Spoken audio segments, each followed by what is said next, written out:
নমস্কাৰ। ভূপেন হাজৰিকালৈ মোৰ শ্ৰদ্ধা জনাই এখন কিতাপ মই লিখিছিলোঁ। এইটো ভূপেন হাজৰিকা বিশ্ব সংস্কৃতিৰ কণ্ঠস্বৰ।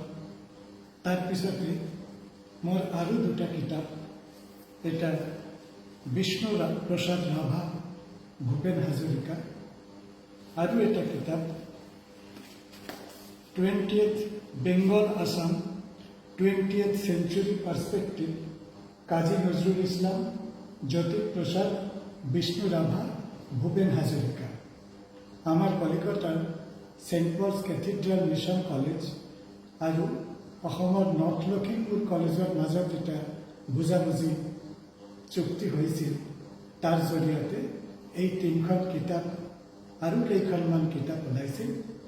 মই এতিয়া ভূপেন হাজৰিকাৰ প্ৰতি মোৰ শ্ৰদ্ধা জনাই এটা চুটি নিবেদন কৰিম। ভূপেন হাজৰিকাৰ এটা গীত মই অলপ পাৰফৰ্ম কৰিম। এটা বিখ্যাত ভূপেন হাজৰিকাৰ গীত, আৰু অসমৰ প্ৰতি, অসমৰ মানুহৰ প্ৰতি মোৰ শ্ৰদ্ধা অভিজ্ঞ হিচাপে এইটো মই নিবেদন কৰিম।